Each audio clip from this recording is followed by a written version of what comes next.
Bonjour et bienvenue dans cette toute nouvelle vidéo pour les terminales ici en spécialité mathématiques, mais également ceux qui font maths complémentaires. La vidéo va être extrêmement importante pour vous, puisque dans cette vidéo, on va un petit peu présenter de façon un peu plus détaillée ce que c'est qu'une équation différentielle et différents types d'équations différentielles que vous allez pouvoir rencontrer en terminale, que ce soit en spécialité ou en maths complémentaires.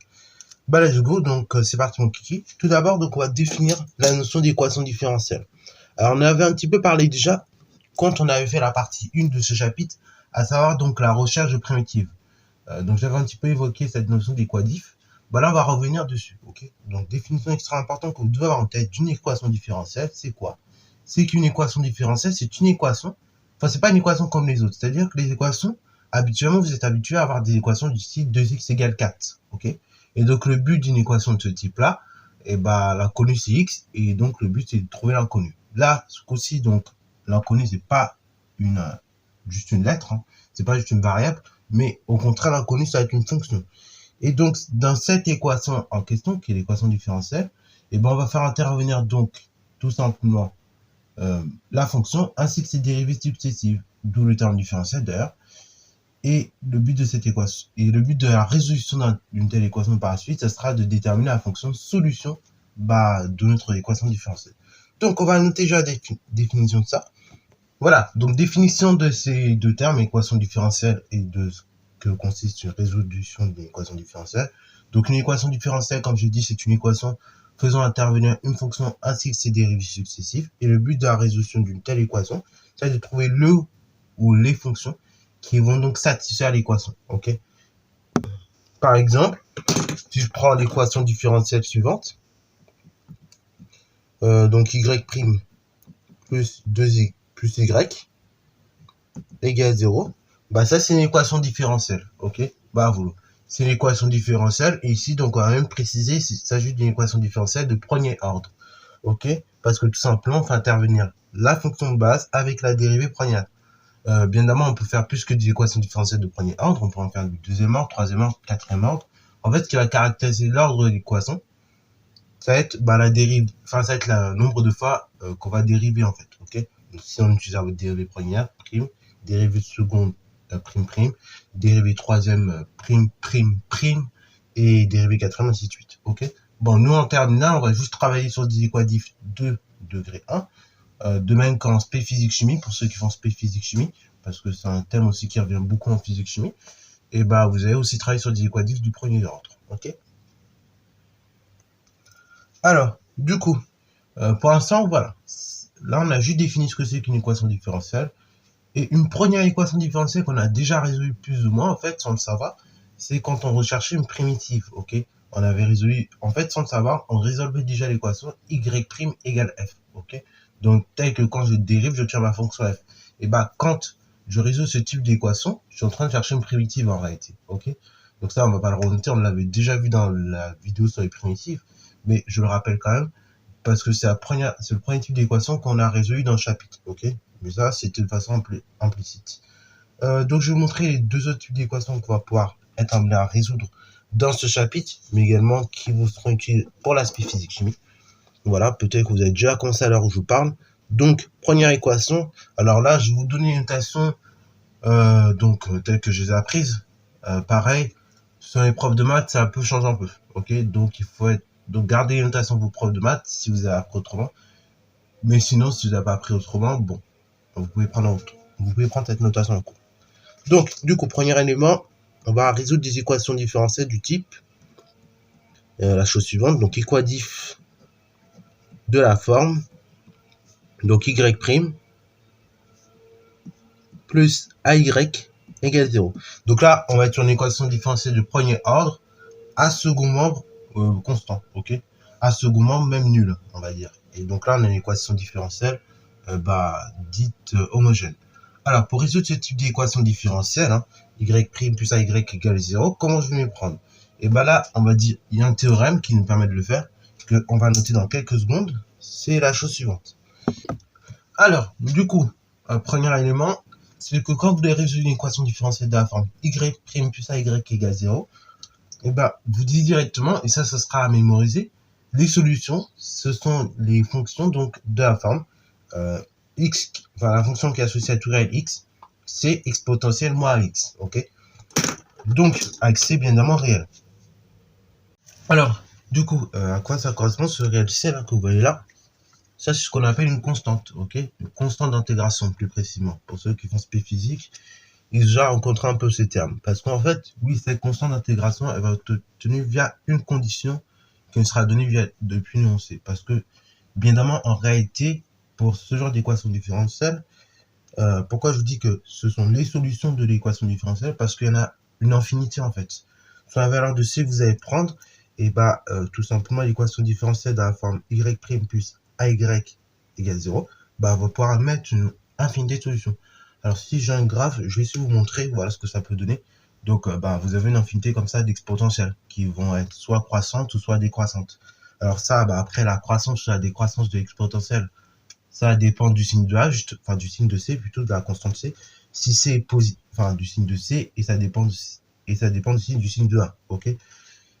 Et puis, voilà, une fois qu'on a ça en tête, et ben on peut résoudre déjà ce type d'équation différentielle. Et après, donc, il faudra faire attention à certains exos, à prendre en compte ou pas les conditions initiales, ok? La condition qui est donnée par la fonction. Donc, exemple, peut-être pour appliquer ça. Donc, par exemple, vous avez l'équation différentielle y' plus 5y égale 0. Bah, vous dites directement de façon directe. Alors, soit vous écrivez une phrase pour expliciter l'ensemble des solutions de l'équation, ou soit, deuxième étape, vous pouvez faire un petit peu mieux. Alors, je vais la noter. On va appeler ça E1. Voilà. Et donc, tout simplement, on va dire que les solutions de cette équation différentielle, solution de E1, c'est donc l'ensemble suivant. C'est l'ensemble des fonctions kx associées c exponentielle. Alors, regardez, le a, c'est quoi? Le a, bah, c'est le nombre qui est tout simplement devant le y, ok? Alors là, faites gaffe. J'insiste un petit peu là-dessus. Le a qui est le nombre a, si vous voulez le trouver, bah, vous regardez y et vous regardez donc qui est devant y. S'il n'y a rien, bah, c'est-à-dire qu'il vaut 1. S'il n'y a rien devant y, bien évidemment. S'il n'y a rien qui a un plus devant y, bah, vous mettez 1. S'il n'y a rien et qu'il y a un moins devant y, vous mettez moins 1. Voilà. Et faites gaffe aussi, deuxième chose, il faut que devant le y', et ben on ait rien, ok? Alors, admettez, vous ayez un plus, mais pas un moins devant y, sinon, dans ce cas-là, il faut transformer l'écriture. Je vais vous montrer ça sur un autre exemple, parce que sinon, après, on n'est pas exactement dans la propriété. Là, on parle de l'équation y' plus ay égale 0, donc un second membre nul. Donc là, du coup, et y', bah, il n'y a rien, il n'y a pas de coefficient, le coefficient c'est 1. Et après, bah, AY, parce qu'il peut avoir un coefficient devant Y, en revanche. Donc, regardez. Donc, c'est les fonctions kx associent c exponentielle, l'opposé du coefficient devant Y, donc moins 5. Et après, bah, x. Et après, vous précisez que c'est appartient à l'ensemble des réels. Voilà. Une fois que c'est fait, c'est tout ce qu'on demande dans les exos, résoudre une équation différentielle. Voilà. De même qu'en physique-chimie, quand vous résolvez une équation différentielle, dans un premier temps, vous trouvez une fonction, ok? Vous trouvez une certaine fonction un peu compliquée parfois. Et après, donc dans un second temps, il faut servir des conditions initiales. Donc ça, on verra ça dans les exos pour le coup, parce que si je fais dans cette vidéo, c'est un peu long. Mais on verra dans les exos que faut servir des conditions initiales qui nous sont données par l'énoncé pour trouver exactement la bonne fonction. Ok? Alors, ça c'est un exemple. Oui, on va faire un autre exemple pour qu'on puisse avoir un autre exemple. Il faut bidouiller un peu. Par exemple, si je lui donne 5y' plus 2y égale 0. Bon, bah là, on n'est pas tout à fait de la forme annoncée. On n'est pas de la forme y' plus ay égale 0. Donc là, bah, si je veux y' tout court, il faut que je divise par 5. Donc ceci équivaut à y' plus 2 cinquièmes y égale 0. Ok? Et après, bah là, vous appliquez, comme tout à l'heure, la propriété. Donc vous dites que les solutions de l'équation numéro 2, c'est l'ensemble des fonctions qui est associé à tout réel x, c'est exponentielle. Et donc là, vous prenez le nombre qui est devant le y, ok? Prenez le nombre qui est devant le y, donc là, ici, c'est 2 cinquièmes, et vous donnez son opposé. Donc du coup, c'est moins 2 cinquièmes. Après, x, et après, vous précisez que c appartient à r, c'est une constante. Et donc cette constante, pareil, je le répète, on l'obtiendra via les conditions initiales. Voilà, donc soit vous faites comme ça, ou soit éventuellement, vous mettez une phrase à chaque fois. Bon, la phrase de toute manière, je vais la dire à l'oral, mais moi je préfère noter ça comme ça, c'est plus simple, c'est plus clair. Vous voyez, délire, au moins on gagne du temps. Donc ça c'est pour la résolution d'équation différentielle de la forme y' plus ay égale 0. Maintenant on va faire un peu plus compliqué. Ok. Donc là, on va parler d'équation différentielle. Donc ça, c'est des équatifs plutôt que vous faites en physique chimie en général. Donc équation différentielle de la forme suivante. Donc là, de la forme y' plus ay égale b. Ok, donc là, second membre constant, ce coup-ci. Là, second membre, il n'est pas nul. Là, ici, il est constant. Enfin, ici, le second membre, il était nul. Là, maintenant, on va voir qu'est-ce qui se passe contre le second membre.